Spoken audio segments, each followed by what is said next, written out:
Semana da Pan. Semana da Pan. Tudo o que foi destaque em nossa programação. Olá, sejam bem-vindos à Semana da Pan. Eu sou o Vitor Brown e apresento aqui um resumo dinâmico de tudo o que foi destaque na nossa programação.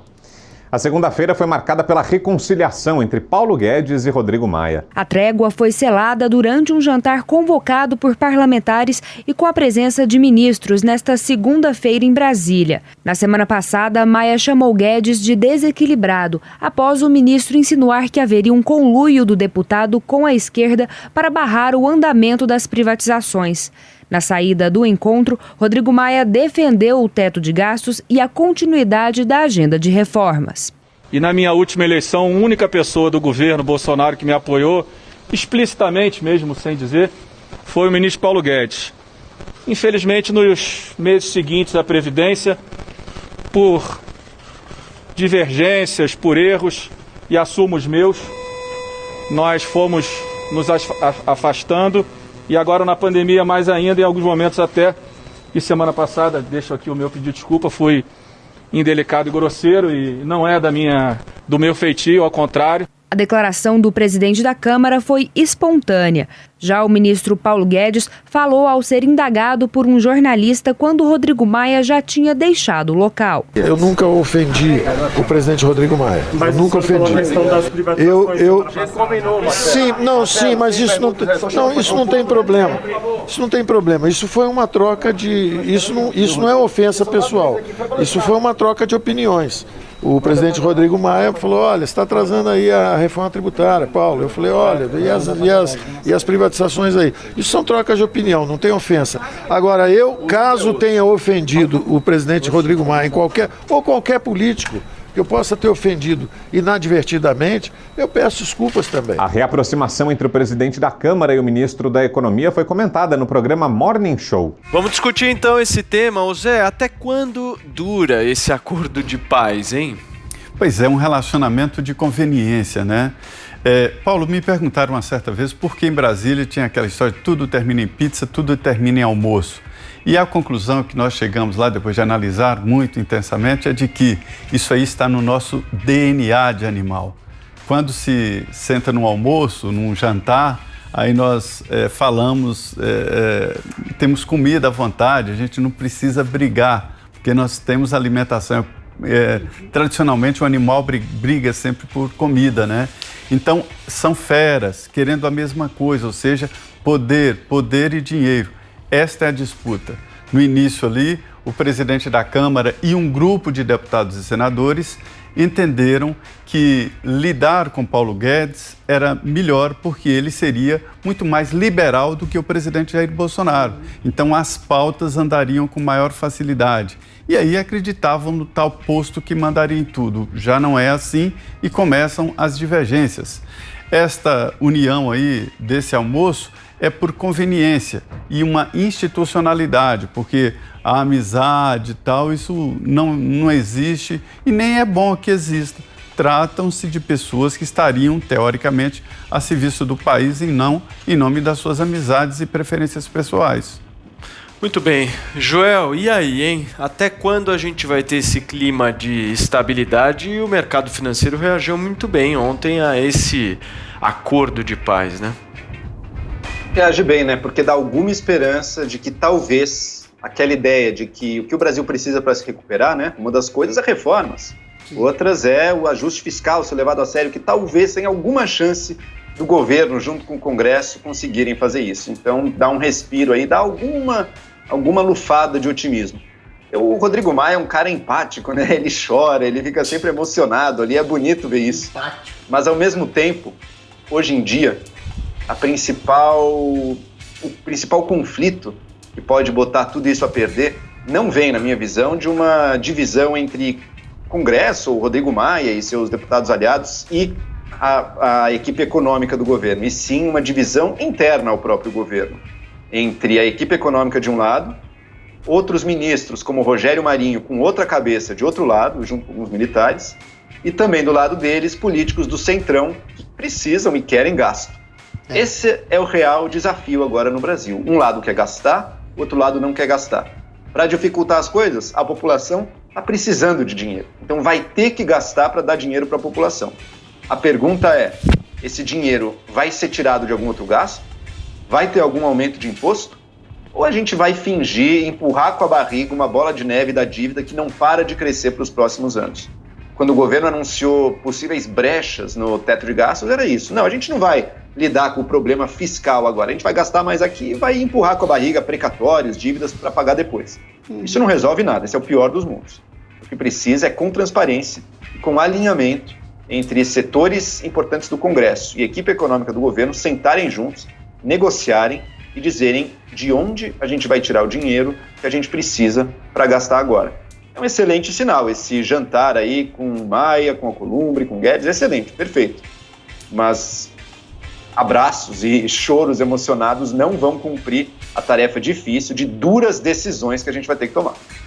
Adriles, essa, pelo que eu tô lembrado, me corrija se eu estiver errado, Sim, não senhor. é a primeira vez que tem esse arranjo, né? Se eu não me engano, foi no início do ano que o presidente Bolsonaro, o Legislativo representado pelo Rodrigo Maia e o Davi Alcolumbre e o Supremo Tribunal Federal, acho que eles fizeram uma carta, não foi, Zé? Alguma coisa assim, um manifesto, não foi alguma coisa de união, de unidade? Não sei, acho que foi no início do ano, eu não tô lembrado a data certa que foi isso. Mas o que eu quero dizer com isso? Dá para acreditar que agora vai?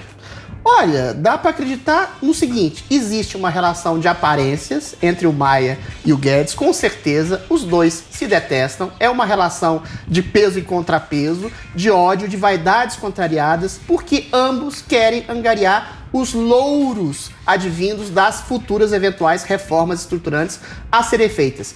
Mas se vai dar certo para além desse contencioso entre ambos, isso é que é importante. Porque se eles querem auferir esses louros vindouros das reformas, o importante é exatamente a conciliação política em nome de uma hipocrisia ou de uma sinceridade. Isso pouco importa. O importante é que ambos sacrifiquem as suas vaidades, ou melhor, nem sacrifiquem as suas vaidades, que ambos possam se colocar como detentores do poder, como autores da retomada do progresso e dos caminhos vindouros econômicos benfazejos do país, em nome de suas vaidades. O Rodrigo Maia realmente já chorou, já ficou emocionado com a reforma da Previdência, que ele acha que foi mérito exclusivo dele, quase que excluindo a presidência da República, como se tivesse feito apenas o legislativo aqui. Ele quer fazer a mesma coisa em relação às privatizações, em relação à reforma tributária, em relação à reforma administrativa. Mas são essas três coisas que vão dar um alento à economia do país, para além de renda cidadã que quer puxar dinheiro não se sabe de onde. Ou seja, como um casal que para manter as aparências, constrói a relação para que o futuro do casamento se coloque, eles são um casal de pessoas que, para manter as aparências, querem esconder a sua vaidade e, eventualmente, se o país se oferecer, se o país se colocar num trilho vindouro e bastante utópico e bastante real na sua utopia do possível, tanto melhor para todos nós.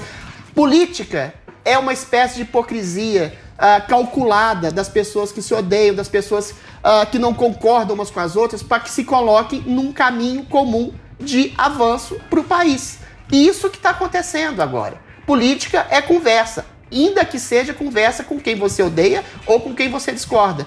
Esse é o caminho, esse é o rumo que o Brasil deve ter. Na terça-feira, a CCJ do Senado definiu a data da sabatina de Cássio Nunes Marques. A indicação do desembargador Cássio Nunes Marques ao Supremo Tribunal Federal vai ser votada pelo Senado no dia 21. Neste mesmo dia, ele vai ser sabatinado pela Comissão de Constituição e Justiça a partir das 8 da manhã. Caso seja aprovado pela CCJ, o nome será submetido ao plenário, em sessão prevista para acontecer logo após a sabatina. O desembargador precisa do apoio de maioria simples, pelo menos 41 dos 81 senadores. A semana também foi marcada por polêmicas envolvendo o currículo do desembargador Cássio Nunes Marques. O tema foi debatido no programa 3 em 1, com a participação do jornalista Thales Faria. Reportagem do jornal Estado de São Paulo informa que o currículo acadêmico do desembargador Cássio Nunes Marques, indicado por Jair Bolsonaro ao Supremo Tribunal Federal, traz um curso curso de pós-graduação que não é confirmado pela Universidade de La Coruña, na Espanha. No currículo publicado pelo site do Tribunal Regional Federal, consta que Marques concluiu a pós-graduação em Contratación Pública pela Universidade de La Coruña. A instituição, porém, informou que não oferece nenhuma pós-graduação deste curso. Ainda segundo a universidade, o desembargador participou como ouvinte apenas de um curso de 4 dias entre 1 e 5 de setembro de 2014.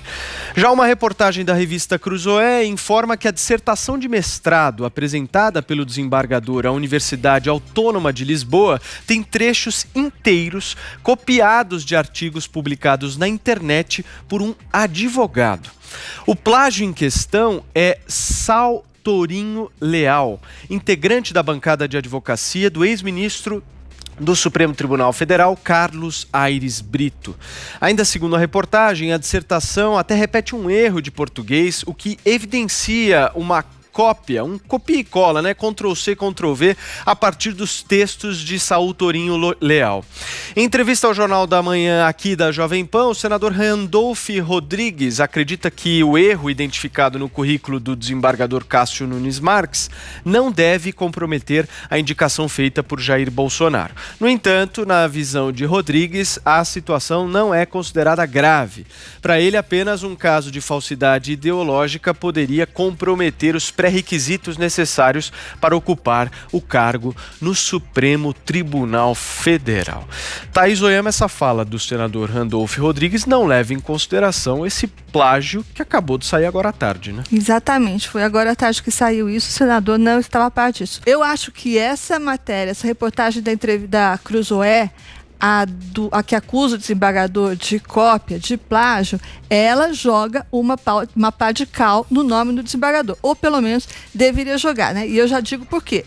Essa história de a Universidade Espanhola negar a existência do pós-doutorado, a meu ver, não é mesmo tão grave, né? Porque, primeiro, essa história aí de pós-doutorado é uma coisa que só existe aqui, é uma invenção do bacharelismo brasileiro. Não existe, como a gente sabe, esse título pós-doutor. O que ocorre com muita frequência é que as pessoas que já têm doutorado, elas fazem um curso qualquer na Europa, lá, muitas vezes pago, e daí elas dizem que elas têm um pós-doutorado. Mas esse título, como título, não existe. Existe o título de mestre e existe o título de doutor, mas não existe o título de pós-doutor. Então, aí, isso é contornável, né? O desembargador pode dizer que se tratou de um erro, uma questão cultural, aí, de uma questão semântica, e daí não é tão grave assim. Mas isso ele pode dizer porque até agora o único currículo que veio à luz foi esse currículo aí, digamos assim, mais uma biografia, na verdade, apresentada pelo TRF. Até agora não se viu um currículo que a gente possa chamar de oficial, ou seja, um currículo pelo qual o desembargador responda e tenha responsabilidade. Porque, como se trata de um currículo apresentado pelo TRF, normalmente isso é feito pela assessoria do tribunal com base em informações disponibilizadas ou pesquisadas sobre o ministro, né? Então, não tem um currículo que ele fala, eu assino aqui embaixo. Esse currículo não veio à luz e isso é mais um motivo para que o desembargador se desencumba aí desse pequeno incômodo de que fala a Universidade Espanhola. Mas essa reportagem da entrevista da revista Cruzoé, que está muito bem calçada, até onde eu li, é diferente, né? Porque daí a gente já sai desse terreno das falhas curriculares e vai para outro terreno. O que a reportagem diz deixa pouca margem para que a gente duvide que houve um copia e cola, como disse o Paulo aí no trabalho de dissertação do desembargador. Tem trechos inteiros, muito compridos, que são exatamente iguais aos trechos de um trabalho desse advogado Saul Tourinho, que também é do Piauí, assim como o desembargador, né? E mais que isso, tem mais que isso. Não só tem trechos idênticos ao do Saul Tourinho, como a revista notou que lá nesse texto que está disponibilizado na internet, o texto que se refere supostamente à dissertação do desembargador Cássio Marques, esse texto está assinado por um outro autor, que se identifica como Saul. E o nome do suposto inspirador do texto é o Saul Tourinho. Ou seja, em outras palavras, é muito provável, ou isso indica, que o advogado Saul Tourinho é, na verdade, o pai da criança, ou seja, o autor da dissertação que o ministro apresenta como se fosse dele. Então, retomando o começo, por que eu acho que o desembargador já era? Porque, como sabemos, são bem poucos os requisitos para alguém ser aceito como um candidato a ministro do STF. São 3 só. Ele precisa ter até 65 anos, no máximo 65 anos, ele precisa ter notório saber jurídico e ele precisa ter reputação ilibada. Então, se ficar provado que o desembargador Cássio Marques cometeu plágio, ou pior ainda, cometeu falsidade ideológica, aí não se poderá dizer dele que tem reputação ilibada. Muito bem. Josias, o gato subiu no telhado na indicação com esse plágio ou não? Mais do que isso, né? Porque as novidades que surgem em torno do desembargador complicam a vida também dos senadores, né? Porque ao votar a indicação de Cássio Marques, os 81 senadores não vão decidir apenas se o escolhido do presidente Bolsonaro tem condições de ocupar uma poltrona no Supremo Tribunal Federal. Os senadores estão prestes a emitir um juízo de valor sobre o próprio Senado Federal. O risco de autodesmoralização é grande, é muito grande. Não bastasse a aparência de acordo antirrepublicano que envolve a seleção do substituto do Celso de Mello, surgiram essas inconsistências curriculares do desembargador. O doutor Cássio anotou no currículo que é pós-doutor em Direito Constitucional pela Universidade de Messina, na Itália. A escola italiana esclarece que o candidato assistiu ali a um ciclo de palestras apenas, nada a ver com pós-doutorado ou qualquer coisa parecida. O Cássio Marques escreveu que dispõe também de um postgrado em contratação pública obtido na Universidade de La Coruña, na Espanha. Aí vem a escola espanhola e informa que ele não fez senão um curso de extensão ali de 4 ou 5 dias. Como se tudo isso fosse pouco, aí a revista Cruzoé informa que a dissertação de mestrado que o desembargador apresentou à Universidade Autônoma de Lisboa tem um cheiro de plágio, traz trechos copiados de textos de um advogado, esse advogado chamado Saul Tourinho Leal. Reproduziu-se até erro de português do texto original. Não há dúvida quanto à cópia, falta agora verificar se o caso é de plágio ou de terceirização da elaboração da tese do suposto mestre, o que se configuraria como uma falsidade ideológica. A essa altura, criticar o presidente Bolsonaro pela escolha se tornou algo inútil. Os objetivos do presidente já estão muito claros. Ele esclareceu na transmissão ao vivo que fez na semana passada, embora dispusesse ali, segundo ele, de uns 10 bons currículos, ele preferiu selecionar alguém que já tomou muita tubaína com ele. Então, o currículo tubaína se revela uma peça que coloca em dúvida a ilibada reputação do seu autor, que é um requisito constitucional para a ascensão ao Supremo. A imagem do Senado já está no buraco. Ao sabatinar e votar a indicação do Cássio Marques, os senadores vão decidir se querem sair da cova ou se preferem jogar terra em cima. Muito bem. Thales, uma pergunta para te fazer. O que você acha que vai acontecer? Opção A, o presidente da República vai trocar o nome. Opção B, o Senado vai rejeitar o desembargador Cássio. Olha, eu torço que uma das duas opções aconteça. E temo que nenhuma das duas aconteça. Temo por quê? Porque esse desembargador vinha satisfazendo a vários setores do Senado. A turma que é contra a Lava Jato, a turma do governo, os bolsonaristas, estava satisfazendo todo mundo, a oposição. Ele estava sendo uma escolha quase consensual ali. Agora, descobrem essas coisas dele. Eu não sei se terá peso suficiente, se o Senado vai ter, como diz o Josias, né, vai ter a consciência de que está sendo posto em xeque, ou se o Senado vai dizer, não, vamos manter ele lá porque ele é o nosso homem. O Centrão, ele foi um cara indicado pelo Centrão, pelo presidente do PP, não é? O Ciro Nogueira é um homem amigo dele e que está com toda a força junto ao presidente nesse momento. O PP e o Centrão estão garantindo ao presidente Bolsonaro que não vai haver problema nenhum com Flávio Bolsonaro, com os filhos, com impeachment, com nada disso. Então, eu temo que essa turma, às vezes, ela, desculpe a expressão, é cara de pau. Chega lá e diga, ó, não, deixa, vamos passar o trator. Outra coisa, outra possibilidade seria o próprio Bolsonaro dizer, não vou colocar essa questão, não vou impor esse constrangimento ao Senado. Né? Poderia fazer isso. Mas eu também não sei se, estando tudo acertadinho, se o Bolsonaro vai querer voltar atrás.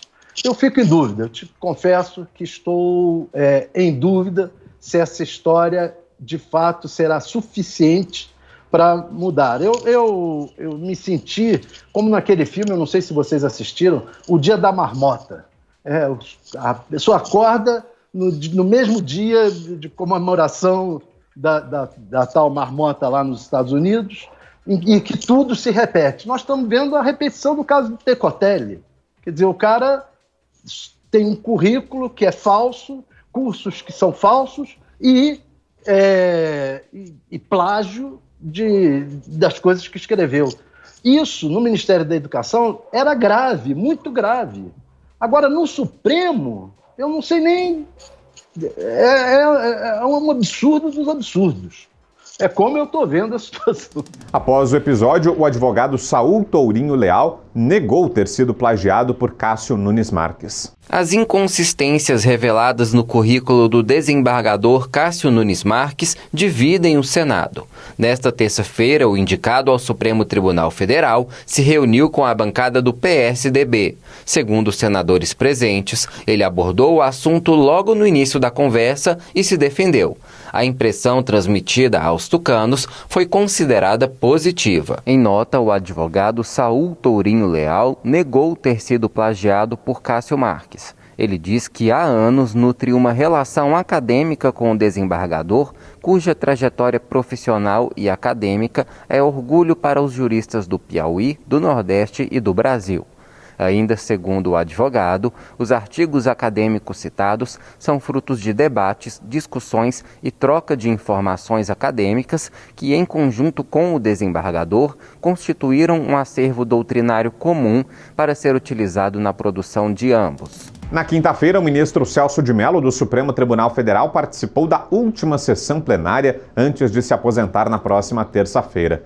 O decano da Corte defendeu o depoimento presencial do presidente Jair Bolsonaro no inquérito que apura a suposta tentativa de interferência na Polícia Federal. O assunto foi comentado em Os Pingos nos Is. O ministro Celso de Mello votou nesta quinta-feira em julgamento no Supremo Tribunal Federal a favor de que Jair Bolsonaro preste depoimento presencial e não por escrito no inquérito que tramita na Corte sobre suposta interferência do presidente na Polícia Federal.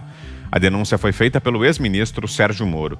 Relator da matéria, ele fez a leitura do voto em 2 horas e 10 minutos na sessão que começou a julgar recurso da Advocacia Geral da União. O órgão defende que o presidente deponha por escrito no inquérito da Polícia Federal que apura o caso. Celso de Mello participou da última sessão plenária antes de se aposentar na terça-feira. Após o voto de Celso de Mello, o ministro Luiz Fux, presidente do STF, encerrou a sessão em sinal de homenagem ao decano que se despediu. Ao encerrar a sessão, Fux afirmou que Celso de Mello construiu muitas pontes e será sempre um farol para os integrantes de um tribunal. Abro aspas. Um grande homem é sempre uma ponte, não um fim, disse o ministro Luiz Fux. Começo com você, Fiuza, o que achou aí dessa última aparição no plenário do ministro Celso de Mello e desse voto aí dele pedindo o depoimento presencial do presidente Jair Bolsonaro, Fiuza? Ele tentou um grande finale, ser um filme já conhecido, 2 horas e 10 minutos para não demonstrar nada, né?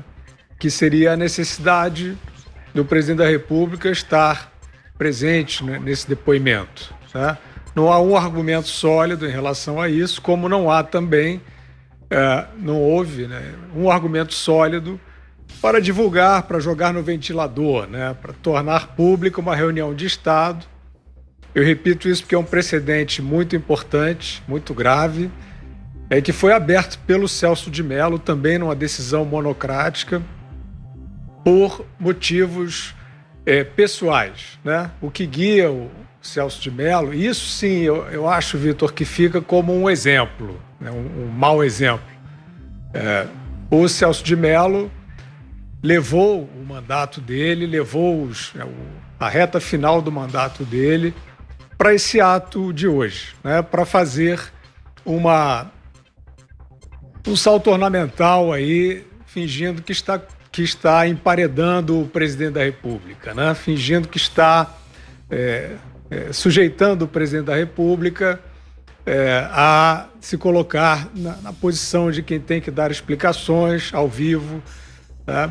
Enfim, ele tentou transformar isso num triunfo pessoal dele sobre o presidente, fingindo que isso é uma luta do Estado de Direito contra o fascismo, que todo mundo já viu que não é, por isso ninguém leva mais a sério.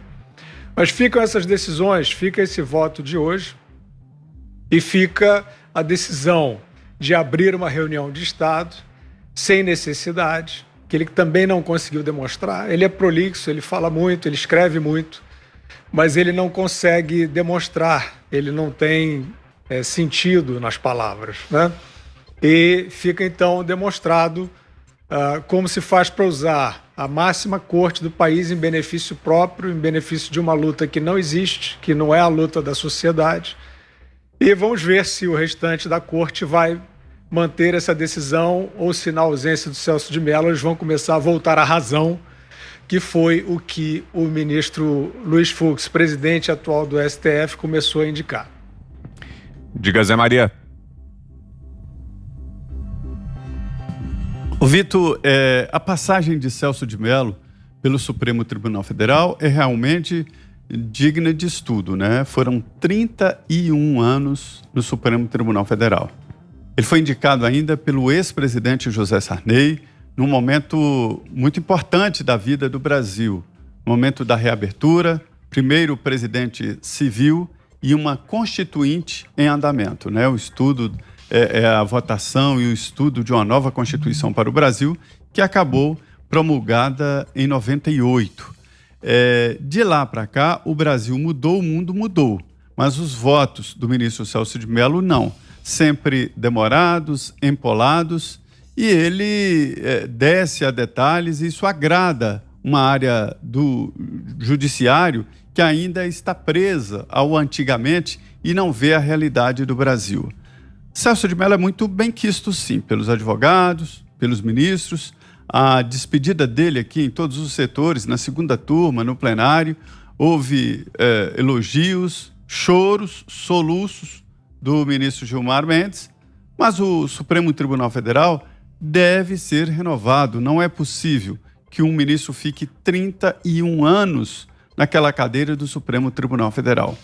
Eu ouvi de representantes, inclusive, da AJUF, né, que é da Associação dos Juízes Federais, de que quanto mais se distancia do indicador, né, no caso do presidente que assina a indicação para o Supremo, é melhor para o ministro que se sente mais à vontade para dar o voto e para tomar decisões. Mas o ministro Celso de Mello, enclausurado, como nos tempos do judiciário hermético, né, ele ficou preso a esta página no passado. E daí a necessidade desta, vamos dizer, renovação. Neste voto, parecia que ele estava falando para os ministros do Supremo Tribunal Federal. Por aqui corre a máxima de que metade dos juízes e metade dos ministros do Supremo Tribunal Federal pensa que é Deus. Agora, a outra metade tem certeza, para se ter uma ideia. E aí ele disse, ninguém, absolutamente ninguém, está acima das leis, nem os poderosos. Quem é que está mais transgredindo as leis no Brasil hoje? É exatamente o Supremo Tribunal Federal, que se julga acima das leis. Tanto é assim que o Supremo faz reforma eleitoral, faz reforma penal, porque praticamente acaba com a possibilidade do foro privilegiado, que eu gosto, acho bom. Mas este é um dos assuntos que teriam que passar pelo Congresso Nacional para ser modificado. Então, quando ele faz esse relato aí, eu miro no próprio Supremo Tribunal Federal, que tenta ficar acima das leis, por exemplo, com um inquérito aberto no Supremo, investigado no Supremo, e quem sabe o Supremo vai julgar, né? Então, esse discurso dele remete ao próprio Supremo Tribunal Federal. O novo indicado será aprovado e foi mesmo um troco do presidente Jair Bolsonaro, porque ele agrediu, insinua que o presidente Jair Bolsonaro e o grupo do presidente fazem, na verdade, uma ditadura no Brasil. Não é ditadura, tanto é assim que ele faz um discurso desse e pronto, volta para casa tranquilamente. Se fosse ditadura, ministro, o senhor não voltaria para casa, ditadura não aceita críticas, né? Então, é essa a situação. A renovação é importante e boa para o Supremo. Você, Ana?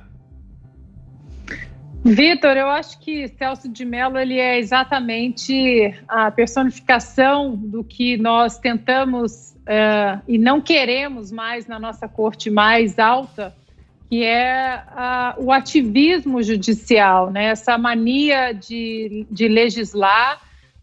O posto de legislador é muito digno, né? Mas se eles queriam tanto, né, legislar, que se candidatassem ao Congresso Nacional.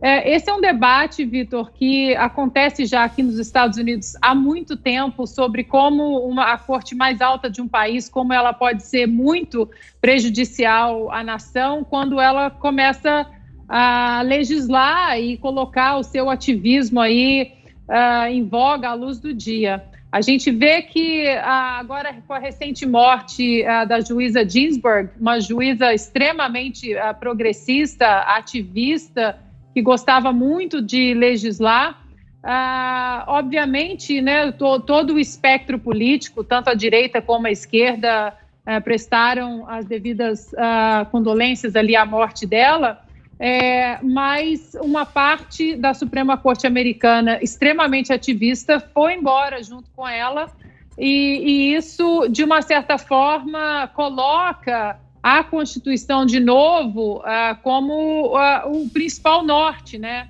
do país, já que o Donald Trump agora ele está indicando mais uma juíza conservadora, a Amy Barrett, para essa vaga da juíza Ginsburg, que é exatamente uma juíza ali do crivo do Antonin Scalia, onde o único norte é a Constituição, e se acham, né, se os juízes acham que qualquer lei tem que ser modificada, que seja modificada através das casas legislativas. O Celso de Mello sai de uma maneira, a gente vê, muito triste, né, atirando, provocando o executivo, já que a gente viu que o ex-presidente Michel Temer ele não precisou do depoimento presencial, foi por escrito. Eu acho que a sociedade já viu o legado de Celso de Mello, que ele realmente deixou um legado bastante estranho e de muito ativismo judicial. Então acho que já vai tarde. Infelizmente, o nome que vai ocupar essa cadeira não é um nome, até então, muito provavelmente vai ser aprovado, né, pelo Senado, o do desembargador Cássio Nunes. A gente vai ter que ficar de olho nisso aí, nessa sabatina, como a gente mencionou ontem, para que não seja, né, um chá de comadres e compadres ali, o que tudo indica que vai ser, mas a gente vai ficar de olho. Por isso que eu acho que existe tanto desapontamento, Vitor, em relação ao nome do desembargador Cássio, porque acho que a gente vai ter que ver, obviamente, né, o caminho que o desembargador vai traçar ali, se ele vai realmente abraçar o ativismo judicial, mas até o momento parece que estamos trocando 6 por meia dúzia, Vitor. Outro fato importante envolvendo o Supremo Tribunal Federal foi a volta de ações penais e inquéritos para o plenário. A decisão foi analisada no Morning Show. O ministro Luiz Fux, novo presidente do Supremo Tribunal Federal, propôs ontem que ações penais que tramitam na corte voltem a ser discutidas pelo plenário. Ô Zé, explica pra gente, tem muita gente que não entendeu nada do que aconteceu. Primeira coisa, o que muda nessa história toda? E segunda coisa, Zé, o que está em jogo nessa história? Pois é, olha, o presidente Luiz Fux surpreendeu. ele chamou uma reunião administrativa, que é uma reunião entre os ministros, para definir ali normas e regimento interno do Supremo Tribunal Federal. E colocou essa questão, a volta ao plenário do Supremo, os julgamentos em matéria penal. Em 2014, o próprio Supremo entendeu que ficaria só por conta de julgar o mensalão se não houvesse uma mudança. Aí tiveram a ideia de deixar no plenário só os presidentes da República, da Câmara e Senado. E os outros deputados e senadores eram cerca de 60 denunciados entre mensalão e Lava Jato. Seriam julgados nas turmas, primeira turma e segunda turma. E acabou ficando na segunda turma a Lava Jato porque o ministro Edson Fachin é da segunda turma e é o relator da Lava Jato no Supremo Tribunal Federal. Então o ministro propôs e foi aceita e já é uma determinação, já é um regimento. Todos os processos que envolvam inquéritos, processos, julgamentos na área penal vão para o plenário principal. O argumento ali é de que, em 2014, o plenário estava muito cheio, mas de lá para cá houve o plenário virtual, que esvaziou bem o plenário do Supremo Tribunal Federal, e também já não são tantos assuntos assim. E aí o que acontece? Há o debate sobre como ficam os outros processos. Todos os processos vão para o plenário. Agora, no caso do presidente Jair Bolsonaro, sobre essa história de interferência na Polícia Federal, isso fica no plenário porque ele já era presidente. E no caso do ex-presidente Lula não muda, porque, primeiro, ele não tem foro privilegiado. Isso não é um julgamento do ex-presidente, mas um habeas corpus apresentado colocando o Sérgio Moro como parcial. Então, quem será julgado é o ex-ministro, o ex-juiz Sérgio Moro, né? Então, isso fica no plenário da segunda turma do Supremo, que é chamada de Éden, de paraíso, né?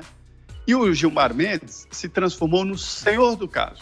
Isso porque ele é presidente da segunda turma e relator da vista pedida nesse habeas corpus do ex-presidente Lula. Já tem 2 votos contra Lula, do Fachin, que é o relator, e da ministra Carmen Lúcia. E faltam, portanto, Gilmar Mendes e Lewandowski. A turma está incompleta com a saída de Celso de Mello. Se o Toffoli pedir para voltar à segunda turma, ele tem direito, ele é um dos mais antigos, só pede para o Marco Aurélio. Se ele pedir para voltar, aí pode ser que o alinhamento de 3 contra 2 continue e forme aí esse Éden perfeito, esse paraíso formado na segunda turma. Agora, os bastidores é o seguinte: ministros tentam levar o caso Lula para o plenário. Eles entendem que é um caso grave e muito grande para ficar na segunda turma. Muito bem, Adriles, eu acho que é importante a gente tentar explicar para o nosso ouvinte e para o nosso espectador essa questão toda do STF, principalmente das turmas, né? Porque é muita informação vinda de tudo quanto é lado para o nosso ouvinte e para o nosso espectador, e por muitas vezes as pessoas não entendem, porque realmente é muita coisa. O STF, na época do mensalão, eles decidiram criar essas 2 turmas. Para quê? Qual foi o objetivo? Exatamente para dar mais celeridade na tramitação do julgamento desses processos. E numa dessas turmas estão aqueles juízes chamados garantistas. Traduzindo para as pessoas, os garantistas são aqueles juízes que atuam mais pró-réu, né? Ou seja, sempre vão beneficiar de alguma maneira o réu numa decisão em que ele tenha que tomar. Caso ele tenha que decidir entre o processo e o réu, ele vai seguir sempre pelo réu. Só tentando explicar e exemplificar para o nosso ouvinte. Aí o que o Fux fez? O Fux ontem acabou com essa história.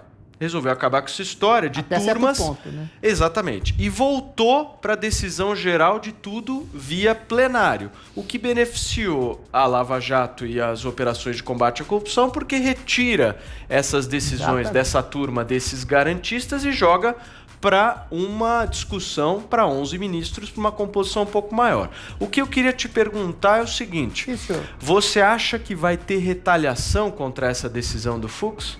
Acho que não. Acho que do ponto de vista judicial ele é muito claro, né? Tanto mais pluralidade na decisão de um colegiado, que é o caso do Supremo Tribunal Federal, tanto mais justiça, né? Agora, esse tipo de argumentação esdrúxula, de dividir para dar mais celeridade aos processos, redundou num fracasso retumbante. Redundou exatamente no aspecto ditatorial de um garantismo que, contemporaneamente, tem dado sucessivas derrotas à Lava Jato e ao combate da corrupção, sobretudo a possibilidade de anulação. A volta de Lula, o maior corrupto da história da República, chefe do maior esquema de corrupção da história, e feito por 2 juízes apenas. Vamos fazer uma matemática assim, são 5 juízes, 2 garantistas, 2 mais punitivistas, o Celso de Mello se afastou porque estava com problema de saúde, e aí, em dúbio pro réu, quando dá empate, a decisão fica nas mãos do Gilmar Mendes e o Ricardo Lewandowski, os 2 mais garantistas da história, que anularam prisão, deixaram de colocar prisão em segunda instância, soltaram o bandido de colarinho branco. Gilmar Mendes virou até uma piada nacional, né? Das intensas e inúmeras solturas que ele concretizou. Ou seja, quando você joga isso novamente para o colegiado, para os 11 ministros, e note bem, quando tinha 2 turmas, ainda tinha outro problema maior ainda, porque o presidente não votava. Então, eventualmente, se o presidente não vota, aí você cria 2 turmas, 2 segmentos, e uma maioria simples de 2 pessoas, às vezes, pode dar um caminho nefasto e anular toda a Lava Jato e colocar o Lula de volta na candidatura democrática à presidência da República. Isso é, sim, uma coisa horrorosa dentro do Supremo, e isso reforça, mais uma vez, aí eu vou ter que concordar um pouquinho com o intelectual nefasto Joel, a importância de uma pluralidade maior de conservadores, de progressistas, eventualmente de garantistas, de pessoas mais punitivistas ao Supremo. Isso coloca mais luzes numa possibilidade de uma vaga aberta ser preenchida por um juiz mais punitivista, menos progressista, que não faça do Supremo um órgão assim de condutor da humanidade, de garantidor de direitos de pessoas mais ricas que vão ficar impune. Por isso que o presidente Bolsonaro tem que tomar muito, mas muito cuidado em cada escolha que ele faz de um ministro do STF. Porque, eventualmente, por um voto, às vezes, você cria a possibilidade de deixar, por exemplo, correr a corrupção solta, como tudo indica, é o que querem alguns ministros dessas supostas eventuais maiorias de 2 turmas que podem deixar perder todo o combate à corrupção feito pela Lava Jato. Joel, o Fux começou bem? Você viu que o Adriles melindrou, mas teve que concordar comigo, né, Paulo? Um pequeno aspecto. O Fux começou bem, sim, começou bem, porque daí o Adriles também concorda com o panorama geral que ele deu. Essa segunda turma ficou uma coisa muito esdrúxula, ainda mais com o Celso de Mello de licença, 2 votos ali, Gilmar Mendes e Lewandowski, que podiam, na prática, salvar qualquer réu ali. Ficou uma coisa muito sem sentido, né? Por que temos um Supremo com 11 ministros? Para que eles votem e deem sua decisão colegiada ali junto, inclusive com o presidente do Supremo, que não está em turma, não fica em turma nenhuma, né? Porque cada turma tem que ter um número ímpar também, para não haver empates. Mas então, por isso mesmo, o presidente do Supremo fica de fora das decisões. Quando o presidente é muito garantista, a gente até tudo bem. Agora o presidente é o Fux, a gente quer alguém comprometido com o combate à corrupção, votando nessas decisões também. Então, positivo, o Fux começa bem, vai ser um mandato, eu imagino, muito diferente do Toffoli. O Toffoli é o mais político dos ministros do Supremo, né? Ele gosta de manter boas relações com o presidente, com os outros poderes, está sempre almoçando, jantando junto de Alcolumbre, Maia, Bolsonaro, sempre trocando abraços ali, falando com generais, está sempre azeitando as rodas ali da convivência.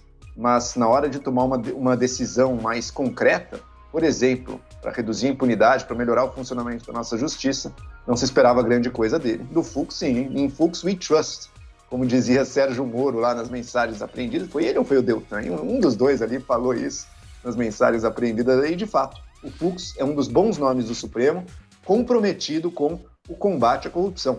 Não confundam isso com conservadorismo também. Não é que ele é um cara conservador, com uma visão antiquada, nada disso. Ele está apenas querendo modernizar o nosso Estado, a nossa legislação, para que a lei seja cumprida, inclusive quando ela processa e pune criminosos do colarinho branco.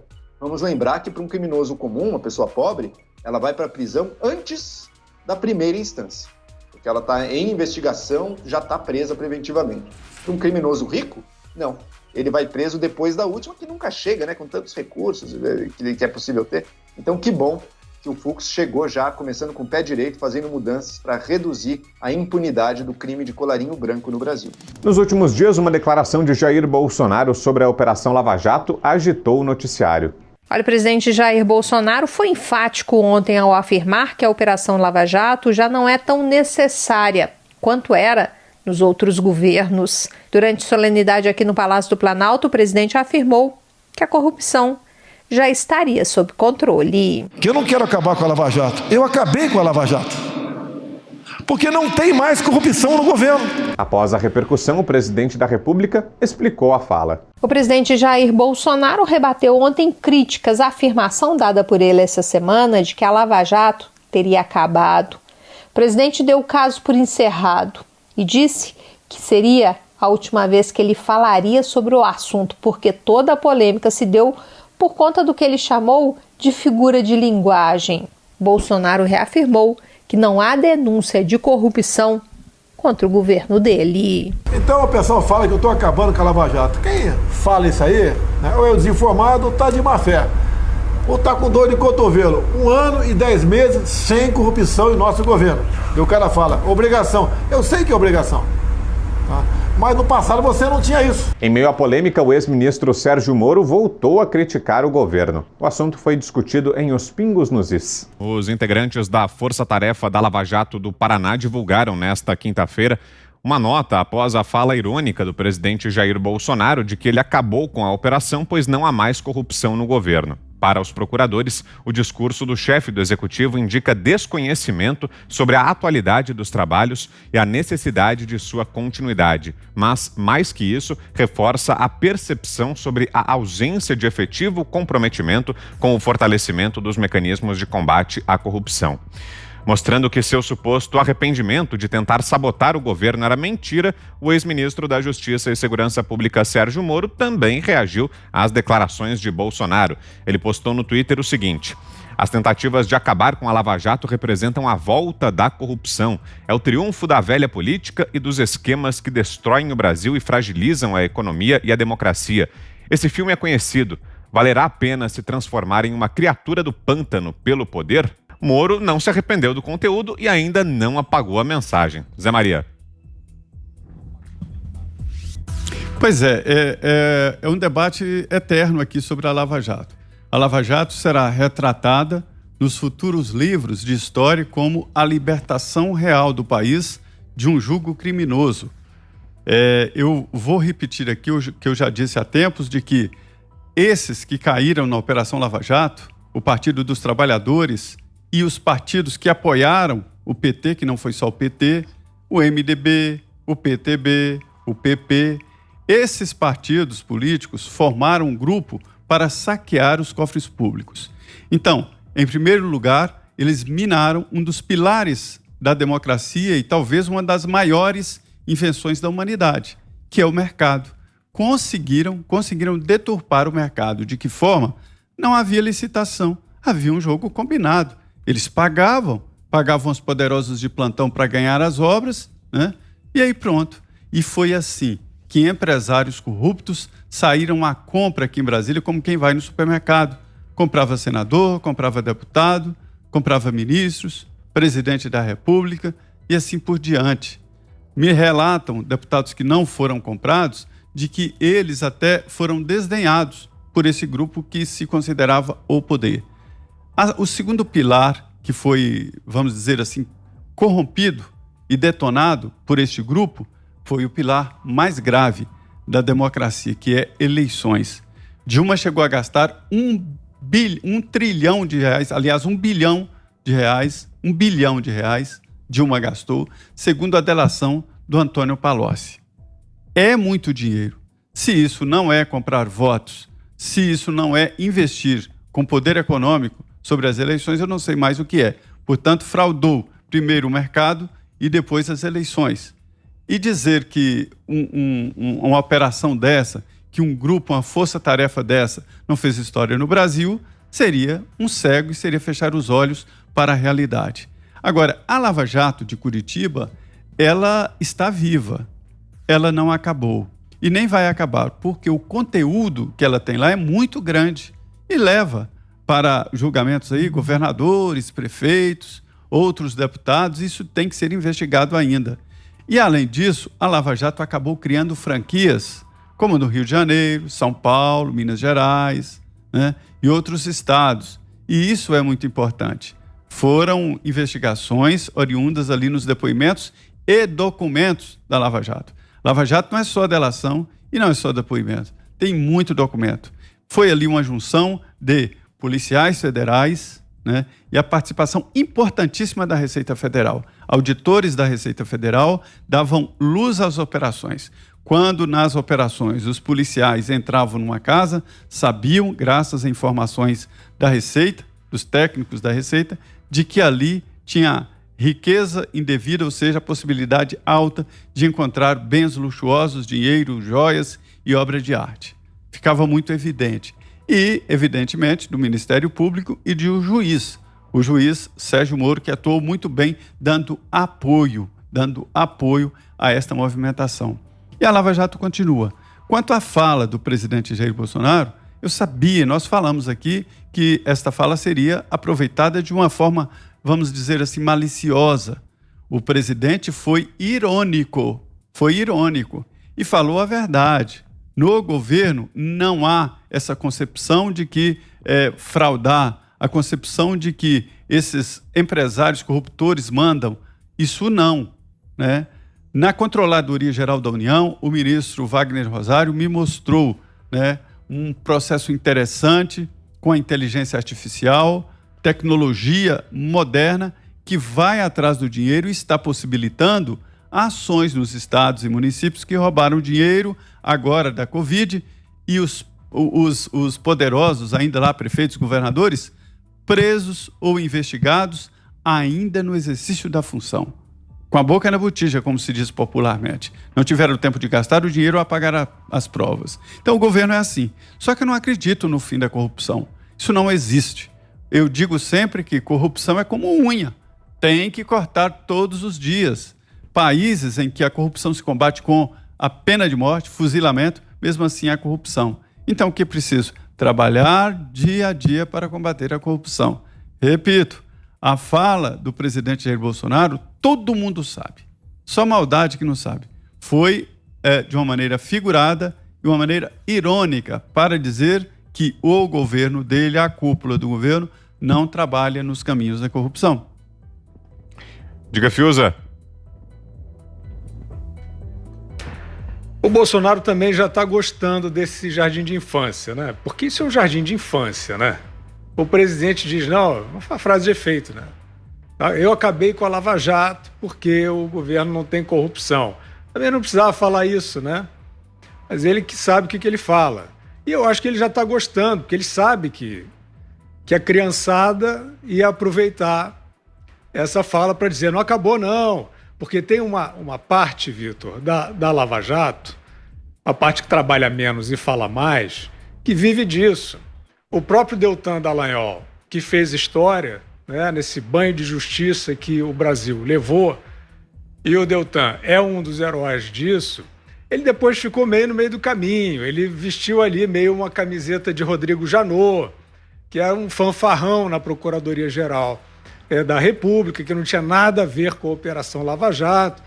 O Deltan entrou um pouco nessa também, né, de ficar vendendo essa... Isso é o lavajatismo, na minha opinião, isso é o lavajatismo. Né? É transformação de uma operação virtuosa e histórica também aí num instrumento ali de poder, uma agremiação, né? Um gerador, uma usina de manchetes sobre nada. Então, é claro que o presidente diz, eu acabei com a Lava Jato, uma frase de efeito, uma má frase de efeito, na minha opinião, não precisava, né? O presidente está com a popularidade alta e está confiante. Eu acho que o discurso dele ontem, por exemplo, é interessante, ele foi até ali, talvez irreverente demais, mas falou sobre a persistência dele, né? Usando uma outra palavra. Mas ele falou que é muito difícil ele perder o entusiasmo, apesar de todas as puxadas de tapete, etc. Isso eu acho bom, porque de fato ele é muito persistente, tem sido quase impávido, né, diante da quantidade aí de ataques que sofre de vários lados. Mas esse bate-boca de Lava Jato não interessa a ninguém, principalmente, quer dizer, ninguém de boa fé, né? Principalmente no momento em que há uma nomeação altamente questionada para o STF, né? Nós já falamos aqui, já nos debruçamos sobre esse assunto, vamos falar mais ainda hoje, né, que não tem como você transformar o julgamento de uma boa ou má escolha para o STF numa assinatura de compromisso pelo fim da Lava Jato, de compromisso com o mecanismo, essas lendas que só existem aí em má dramaturgia, né? Não tem um mecanismo, não. O PT, por exemplo, montou um sistema de corrupção, que não é o mecanismo que já estava lá em Brasília, que você vem com uma câmera, vai por cima e diz, o problema está todo lá. Não é assim. Isso é história infantil, isso é cartoon. A realidade é que estruturas de corrupção se montam, se desmontam. Tem alguns que são mais antigos, outros são mais novos. Alguns empreiteiros, muitos talvez, são corruptores em potencial há muito tempo, mas o petismo montou um sistema de cartel com eles.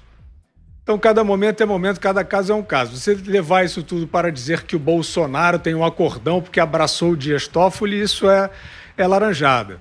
Agora, quem são esses que estão lá em Curitiba gritando, soltando nota? Não acabou não a Lava Jato. Eles estão, aí sim é uma infantilização, levar a operação virtuosa para o campo da retórica, onde ela não fez história, ela fez história no campo da justiça, não no campo da retórica, do panfleto. E aí é o seguinte, por um lado, dizemos o seguinte, a Lava Jato está ativa. Ontem nós vimos a 76ª, se eu não me engano, fase da operação, capturando um esquema de corrupção na diretoria de abastecimento da Petrobras, que pertenceu ao Paulinho do Lula. E esse esquema começou em 2009 com o Lula presidente ainda. Isso é a Lava Jato em campo. Agora, a ala da Lava Jato, que está aí, incluindo o Sérgio Moro, que eu já vou comentar, dizendo que não acabou não, etc., ela, melhor do que isso, ela ir a campo, ela ir trabalhar, porque tem os escândalos do BNDES, os tráficos de influência do Lula, nacionais e internacionais, ou inclusive com o processo Maduro já de Angola, tem os processos sobre o roubo do pré-sal, que não tem tanta coisa demonstrada ainda, aquele cartel que foi montado, um PAC do roubo no pré-sal, né? Tem a delação do João Santana, tem a delação do Palocci, tem a delação do Léo Pinheiro, com muita coisa para fazer melhor do que ficar soltando notinha para responder o presidente. E aí o Sérgio Moro, de fato, né, a maior decepção nacional, querem falar de decepção? É o Sérgio Moro. Né? Esse juiz que tem uma contribuição inestimável ao país, e ninguém vai tirar isso dele e nem do país. Mas ele vem para a rede social para dizer que o presidente... Primeiro ele disse que o presidente tinha origem na corrupção, apagou. Agora ele diz que o presidente é uma criatura do pântano. O Moro, o teu marqueteiro é muito ruim, Moro. Você tem que procurar outro. Queremos ouvi-la, Ana. Eu vou pegar uma frase, uma palavra aí do Fiuza, que é infantilização. Eu acho que é essa palavra do recente comportamento, né, do Sérgio Moro, principalmente aí nas redes sociais. O Moro, é sempre bom a gente separar aqui, né, Vitor? O Moro da Lava Jato, o juiz técnico ali super dedicado, que mudou a cara do Brasil, tanto, né, para a sociedade brasileira como aqui para fora do Brasil também, né? O Brasil mudou a cara, o respeito até para investidores internacionais aqui fora do Brasil, e muito devido também ao Sérgio Moro, que também entendeu muitas das técnicas usadas aqui contra a corrupção nos Estados Unidos, que é você sufocar as artérias econômicas do crime, né? E o Sérgio Moro foi muito hábil nisso. Mas o Sérgio Moro, como político, aí, né, ali logo no final como ministro da Justiça e agora como esse ativista de rede social aí, tem deixado muito a desejar e acho que eu iria até além, como o Fiuza colocou, né? Uma tremenda decepção. Lembrando também, Vitor, que a Lava Jato, ontem nós noticiamos, né, a 76ª fase, a 75ª não tem 2 semanas, que também envolvia contratos aí de bilhões de dólares, contratos suspeitos com alguns grupos e a Petrobras, ou seja, a Lava Jato ela está em total, em pleno vapor aí, e ontem nós comentamos aqui, eu falei, essa frase do presidente vai ser distorcida amanhã, com certeza. Uma coisa que eu acho que a gente sempre tem que colocar aqui no debate, Vitor, é que acho que a eleição do Bolsonaro em 2018 trouxe essa animosidade toda, né, essa polarização, mas eu acho que trouxe também uma maturidade, ou estamos no caminho dessa maturidade política, como nós falamos aqui também já várias vezes, quando que na nossa história a população foi às ruas gritar o nome de um ministro da Economia pedindo por reformas impopulares, né, como a reforma da Previdência. Então a gente vê que a sociedade brasileira está aí no caminho de uma maturidade política, e eu acho que faz parte dessa maturidade política a gente sair dessa dicotomia, ou você é lavajatista, ou você é governista, ou você odeia o presidente, ou você ama o presidente. É aquilo que eu sempre falo aqui, quem elogia tudo não elogia nada, quem critica tudo não critica nada. Nós podemos concordar com ótimas políticas liberais desse governo, né? Ontem comentamos também, pela primeira vez, nós subimos aí 6 pontos, né, 6 posições no ranking de liberdade econômica da Heritage Foundation, com a maravilhosa equipe econômica do Paulo Guedes. Mas a gente tem discordâncias pontuais com o governo e a gente está aqui para criticar também o que a gente coloca em dúvida, né? Esse tipo de tweet do ex-ministro Sérgio Moro, agora como ativista das redes sociais, o que isso contribui para essa maturidade política que nós estamos procurando na sociedade? Nada, é uma infantilização, como o Fiuza muito bem colocou, mostra uma imaturidade política, o que o Sérgio Moro vem demonstrado que não é muito o campo dele, né? Você acompanhou aqui a Semana da PAN, o resumo de tudo que foi destaque em nossa programação. Para mais informações, acesse jp.com.br. Um grande abraço e até semana que vem. Semana da PAN. Semana da PAN. Tudo o que foi destaque em nossa programação.